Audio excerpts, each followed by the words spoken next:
اللهم صل علی محمد و آل محمد و عجل فرجهم. یه بار دیگه به همه شما عید و تبریک میگم.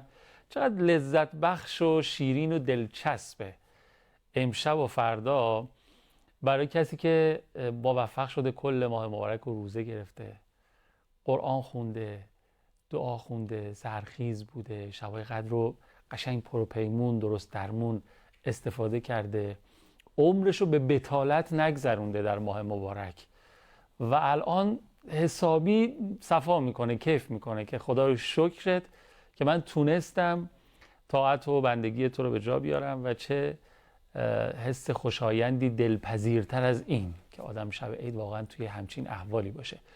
انشالله که همه اهالی یاد خدا، همه مردم خوب مهربونمون امشب و فردا جزو کسایی باشن که جایزه های درشت، جایزه های خیلی خیلی خوب دریافت میکنن از خود خدای مهربونمون و فرشتهاش انشالله. سلام علیکم و رحمت الله. استاد محمدی شاهرودی عزیز، خیلی خیلی خوش آمدین. عید شما مبارک باشه، طاعات قبول باشه. خوشحالیم از زیارت. سلام علیکم و رحمت الله. ممنون، شکر، مخلصیم. عید شما و همه دوستان از بیننده مبارک باشه انشالله. اعوذ بالله من الشیطان الرجیم. بسم الله الرحمن الرحیم.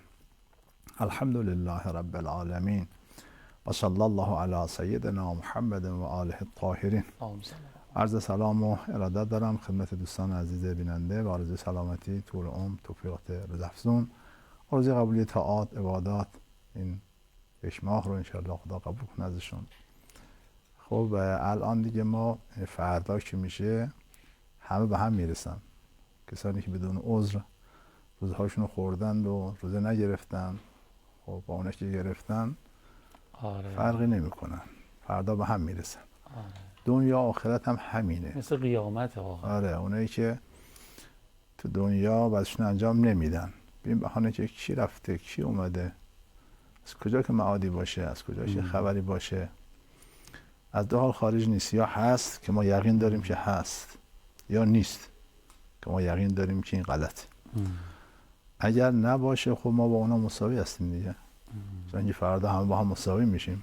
همینطوره. ما فقط فرض کنید که تو ماه مبارک رمضان صبحانمون یکم زودتر خوردیم و شام نهار رو یه مقدار دیرتر خوردیم. آره دیگه، غیر از این که نبود، والا با هم مساوی بودیم. اونایی هم که در دنیا درست عمل کردن، از این فضا استفاده کردن، از این دنیا استفاده کردن، از لذت‌های دنیا برخوردار بودن، بعضی از محرمات رو انجام ندادن که اون هم باز به نفع همین زندگی دنیویشون بود. یعنی شما وقتی مثلا شراب میخورید خیال نکنید زندگی دنیویتون بهتر از کسی که شراب نمیخوره. بله. نه، حتما بدتره. همه محرمات اینجوری هست. خب اگر راست نباشه با هم مساویم، اما اگر راست باشه که هست، تفاوت نمیتونیم بگیم از زمین تا آسمانه، از بی نهایت خوشی و لذت و سرور تا بی نهایت عذاب و رنج و درد، اصلا قابل تحمل نیست این مطلب. انشاءالله که خداوند قبول کنه از همه دوستان و در یوم الجوائز عالی ترین جایزه ها رو بگیرن که در این جایزه ها میشه که همه بهترین جایزه رو بگیرن. همه جایزه شاگرد اول رو بگیرن، همه جایزه نفر اول رو بگیرن، در حالی که ممکنه که با هم پس و پیش باشن. مثل دنیا نیست که جایزه اول رو میگیره دیگه فقط خودش تنهاست. خب بس ما راجع به پرسش قبر بود. بله. و یه سوال رو جواب دادیم که عرض کنم که پرسش قبر برای چی هست، اینو نگفتیم ظاهرا. بله. عرض کنم که فلسفه پرسش قبر با توجه خب خدا میدونه، فرشته ها میدونن، بقیه میدونن. چند نکته هست. نکته اول این که خب خدا متعال هیچ کار رو بی سبب نمیکنه. اینجا هم اگه بناس کسی بهشت بره باید سببش مشخص باشه، تو این پرسش قبر مشخص میشه. کسی هم بناس جهنم بره باید علتش مشخص بشه، تو این پرسش قبر مشخص میشه. دوم این که خود این سوال و جواب برای مؤمن از بهترین لذت هاست و برای فاسق و کافر هم از بدترین عذاب ها که اینجا تحمل میکنه. نکته سوم این که این سوال و جواب در واقع آثار تربیتی فراوانی در دنیا داره.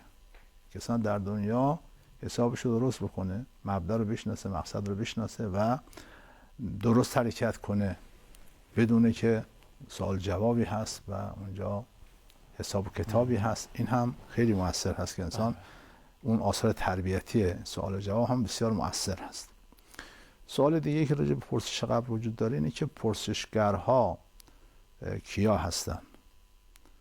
اگه اشاره نکرده باشم گفتم این ظاهرا 3 گروه هم، یکی که یک بررسی اجمالی میکنه که حالا نکیر منکر بیاد یا بشیر مبشر. سوال بعدی که اینجا وجود داره اینه که از چی میپرسن، درباره چی میپرسن، با توجه به اینکه قیامتی هست و روز حسابی هست و علل قاعده باید اونجا باشه دیگه، اینجا برای چی این پرسشه، اینجا برای چی. عرض میکنم که از 2 چیز میپرسن. یک عقاید رو میپرسن اینجا، کامل، مفصل و با همه جزئیاتش، پروندهش هم بسته میشه دیگه هم باز نمیشه. همینجا پرسش عقاید تمام میشه که پروردگارت کی بود، پیغمبرت کی بود، دینت چی بود، کتابت چی بود، قبلت کجا بود. این چیزا رو اینجا، عقاید رو اینجا کامل میپرسن و دیگه هم نمیپرسن. برخی از اعمال رو اجمالاً در برزخ میپرسن. تأکید میکنم اجمالاً نه تفصیلاً، تفصیلش میمونه برای قیامت. مثل نماز، زکات، حج، روزه، ولایت اهل بیت علیهم السلام، عمر تو کجا مصرف کردی، جوانی تو کجا به پیری رسوندی، ممر درآمدت چی بود، مصرفت به طور اجمالی و کلی چطور بود و بعضی دیگه از چیزها رو اینجا تو برزخ این اعمال رو هم میپرسن، اجمالاً میپرسن که تفصیلش میمونه برای قیامت که دوباره باز اونجا مفصلش رو میپرسن. خب این هم راجع به چیزایی که میپرسن. چند تا سوالی باقی میمونه راجع به پرسش قبل که انشالله تو برنامه بعدی. فقط من یه چیزی بپرسم، شرح وظایف این نکیر و منکر که 2 فرشته هستن میپرسن این سوالات رو چیه؟ یعنی یک کسی از اعتقادات، یکیشون از اعتقادات میپرسه، دیگری از اعمال، یا نه هر دو با هم سوالای متفاوت مختلف؟ با هم دوتایی میپرسن، با هم میپرسن. مثل مصاحبه گرهایی که هستن که 2 نفر 3 نفر نشستن، تخصصی تو کار نیست. یه نفر یه سوال میپرسه، بعد ضمن اون سوال نفر بعدی سوال دیگه رو میپرسه، شرح بیشتری میخواد. یه چنین وضعی داره. اینا با هم.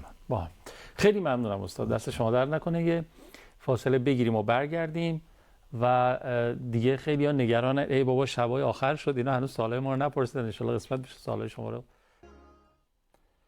خب ما که اول ماه توضیح دادیم چرا داریم راجع به مرگ و معاد و اینا صحبت می‌کنیم و در خلال این شب‌ها مفصل راجع هم توضیح دادن. حالا باز بعضیا میگن آقا شب عید فطر دیگه حداقل تو رو خدا یاد مرگ و اینا نکنین. آقا عید فطر هم اتفاقا باید یاد بکنیم. حدیث از امیرالمومنین، حتی صبح روز عید که از خانه میاید بیرون میخواید برید به محل اقامه نماز صبح عید فطر، یاد قیامت بیافتید که چجوری انسان‌ها از قبر بلند میشن میرن به سمت صحرای محشر، یادش بیافتیم. یعنی اصلا عید فطر اومده برای اینکه ما رو یاد مرگ و قیامت و معاد بندازه. ما هم که از اول ماه رمضان شروع کردیم، خدا رو 1000 مرتبه شکر که بالاخره این اتفاق برای هممون هم میفته دیگه. یه روزی هم من و شما رو سر دوش میگیرن، به سرازیری قبر خواهند برد، بالاخره بعد از 40 سال، 50 سال، 60 سال، 80 سال، 120 سال که عرفش میگن، ان شاءالله بعد 120 سال اتفاق برای هممون میفته. از من و شما هم سوال خواهند کرد و صحرای قیامت رو درک خواهیم کرد. برسیم به سوالاتشون. خب دریافت کارت اهدای عضو بعد از مرگ توسط خودمون و رضایت نداشتن پدر و مادر از این کار ما چه حکمی داره؟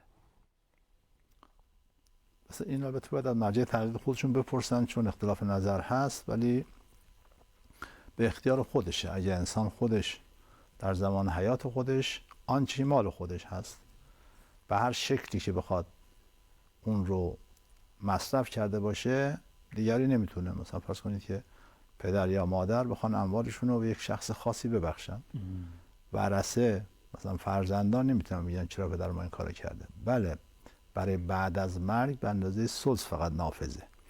یعنی اگه بخواد پول بگیره، بگه که بعد از مرگ من یه پولیشون بگیره، یا اینکه بگه انقدر پول بگیرین، اون وقت بخواد وصیت کنه 1/3 بیشتر نافذ نیست، بقیه‌اش قابل اجرا نیست. اما اون که در زمان حیات خودش میتونه هر چی که داره رو ببخشه و اشکالی هم نداره. باز تاکید میکنم چون مسئله اختلافی هست، حتما از مرجع تقلید خودتون بپرسن. خیلی ممنونم. گفتن با توجه به زیاد شدن مرگ و میر جوانها آیا حدیث یا روایاتی در این باره داریم که دلیلش چی میتونه باشه این موضوع، یا چه گناهانی ممکنه رایج شده باشه که این اتفاق میفته؟ بله، روایات متعدد داریم که اگر زنا در جامعه زیاد شد، جوان مرگ زیاد خواهد بود. در جوانی عده زیاد میمیرن که اینو در روایت داریم. یا اینکه اگر ظلمی در جامعه، حالا ظلمی وقت ممکن از طرف حاکم باشه یا ممکن از طرف مردم نسبت به خودشون باشه، ظلم که میاد اون وقت عمر کوتاه میشه. یا چیزهای دیگه که عمر کوتاه میکنه. به طور کلی گناه هم تأثیر داره. امام صادق فرمودن من یموت به ذنوب اکثر من یموت بالآجال. کسانی که به سبب گناه میمیرن بیشتر از کسانی که اجلشون رسیده. گناه به طور کلی، ولی این گناهی که من عرض کردم، گناه زنا در روایت فراوان داریم که باعث کوتاهی عمر میشه. دیگر از گناهانی که عمر کوتاه میکنه قطع رحمه. باز در روایت هم داریم، فراوان هم داریم که گاهی یک قطع رحم عمر 63 سال به 33 سال تقلیل میده. یکی از چیزهایی که عمر کوتاه میکنه بی احترامی نسبت پدر و مادره. در روایت داریم که اگه کسی پدرشو بکشه بیش از 6 ماه زنده نخواهد بود. عجب. تا این حد که دیگه مثلا باقی نخواهد ماند. بله، اینا بعضی از گناهانی است که باعث کوتاهی عمر میشه. خیلی ممنونم. گفتن اگه میشه یه باقیات و صالحات خیلی عظیم معرفی بکنید که بعد مرگ کمک فراوانی به انسان بکنه. هر واقعیت صالحاتی خوبه، اما به نظر بنده الان تو این شرایط فعلی که ما یک جنگ تمام عیار داریم بین یک امپراتور رسانه‌ای و یک ناتو فرهنگی که در مقابل ما دارن می‌جنگن و یک گروه اندکی که این طرف باشه که این از کنم که جبهه مقاومت مثلا یا ایران. خب طبعا تو این جنگ امکاناتی لازمه و تجهیزاتی لازمه، تدارکاتی لازمه. تدارکات هم پول میخواد و به نظر من الان تو این شرایط بهترین کار اینه که انسان مثلا فرض کن کتابی که اگر چاپ بشه بسیار مؤثر خواهد بود و به خاطر پول چاپ نمیشه، به خاطر نداشتن هزینه چاپ نمیشه. رسانه هایی که اگه کمک بهشون بشین، رسانه ها میتونن دفاع بکنن و میتونن در این جنگ تمام عیار بایستن. خب همیشه اینجوری بوده که کمک به جبهه و کمک به دفاع از اسلام از بهترین ثواب‌ها و از بهترین عبادات بود دیگه. کسانی که با جان و مال خودشون از دین خدا دفاع میکنن. الان دفاع کردن از دین خدا ببینید که انسان از مال خودش هم بگذره و کارهای فرهنگی انجام بده. حالا این کارهای فرهنگی میتونه بنای فرهنگی باشه که بمونه. مثلا فرض کنید ساختمانی که اون ساختمان در اختیار مدارسی باشه که بیشتر فرهنگ اسلام و تبلیغ دین درش هست، یا حتی مدارس عادی که افراد اونجا توش درس میخونن. اینها این گونه امور که یک ماندگار باشه و دو جنبه فرهنگی داشته باشه.